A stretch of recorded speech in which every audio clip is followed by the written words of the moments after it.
It is here! State of Decay 2, the open world survival game set in a zombie apocalypse, has arrived. The game is not going to be for everyone.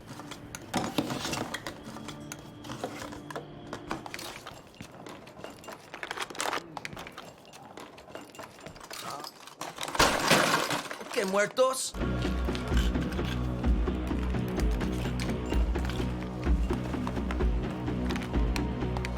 There's a lot of gathering, to say the least. And there's also a lot of bugs in the game, yes. Regardless, I loved the first State of Decay, and this is an improved and added upon version of that, so I'm really excited to play it. And here today, I'd like to go over the 10 things you need to know about State of Decay 2. Beginning with the basics. Open world zombie survival game that focuses on you building a community and trying to survive. You'll be exploring the world searching for survivors and resources as you try to build up a base and fend off the zombie hordes. Now, this isn't just a action zombie survival game chopping down enemies. It's also an RPG and management simulator. You're going to be spending a lot of time gathering resources, taking care of your survivors, and maintaining your base. The world itself is a big open world filled with dynamic zombies and human enemies. As you explore, you'll be doing various tasks like clearing infestations, rescuing and recruiting survivors, scavenging for resources, unlocking outposts, searching for weapons and gear. There's a tower system where you'll climb to the top of something high and quite literally look around at points of interest until they become marked on your map. And it's kind of a tired system, but you know, it does what it's trying to do. There is combat. It's a third-person action game with a big emphasis on melee. You'll be using this a lot to kill enemies. There's a stealth system where you can crouch, sneak around, and execute enemies from behind. And there's an array of weapons available. You got pistols, shotguns, assault rifles, snipers, but all of those make a bit of noise. And for that reason, melee is king.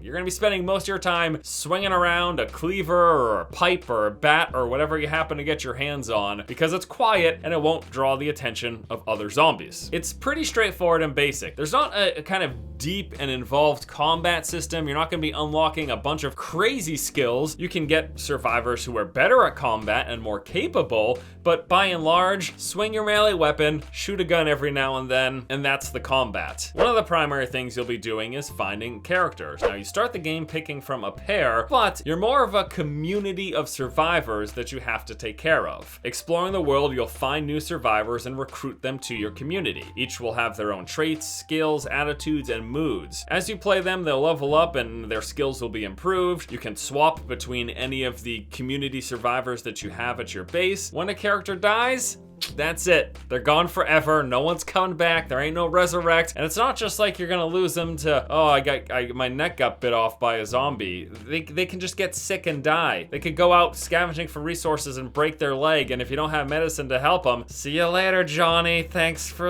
all the wood you gathered. There's a few different types of enemies in the game. You've got your basic zombies, which are scattered throughout the world, and they can be clumped together in house infestations or roaming the streets in hordes. There's also freak zombies like the Screamer, the Juggernaut, Bloater, Feral, SWAT, and Army. And these guys are bigger, tougher, stronger than just the normal roaming zombies. And it's also not just zombies. Humans suck as well. There's over 40 different types of vehicles in the game. You find one you like, you could upgrade it. And not only do vehicles help you drive around, but they also act as storage. And the wonderful door kill has returned, maybe one of the best parts of the original State of Decay. If you like progression systems, this will be a great game for you. You can progress your survivors and your base. Survivors have a ton of different traits and skills, and again, as you play them, they will level those up and they can be improved upon, and your base can be customized with a ton of different types of facilities, and those can also be upgraded. You'll be spending a ton of time gathering resources to aid your base and crafting, ammunition, fuel, medicine, supplies. There's containers in every building you go in. You're gonna get some sort of one of the many different types of resources to carry back to your base. Speaking of your base, you'll be picking a primary base of operation for your community. There are multiple scattered throughout the world. They have different sizes, defensive capabilities, as well as built-in facilities. The facilities that aren't built in, you can pick from a wide array. Do you need more beds? Do you need a medical station? Do you need a garden for growing food? Or maybe a kitchen or some watchtowers? And the base, like the vehicles, act as a storage spot. And the final thing you need to know is that this game has co-op. That was the big thing missing from the original. You can play with up to 4 other other people, help complete missions, help build up the base, and you'll share in any of the rewards that you get from completing missions or finding things while you're out scavenging. Now, there is no difficulty scaling with co-op, so it's more of a strength in numbers kind of thing. It should be noted that there's a co-op tethering system, meaning that people joining someone's session can't stray too far away from the host, or else they'll be teleported back. Now, the one thing I want to wrap up and say is that the reviews for this game are out, and it's coming in at a solid 7 out of 10. It's not looking great. There's a lot of complaints. People are not happy with the bugs. This is a mid-tier title. It's pretty much right in line with what I saw from the original State of Decay. Now, I'm not trying to convince anyone to buy the game. You need to know what you're getting. As I mentioned, this isn't like a hero action game where you've got a ton of different combat capabilities and you're just mowing through hundreds and hundreds of zombies at a time. The combat's pretty simple. It's pretty straightforward. It really is more of a survival game and a management game. The combat is just there to add an extra layer to it. 7 out of 10 be damned. I'm gonna be playing this game. Probably do a couple of other videos as well. I guess that's it for me here today. We'll wrap this up. Thank you guys for watching. I tried to not do as many camera cuts today because last time I did a lot of cuts like from different angles and just so many. It doesn't matter what I do.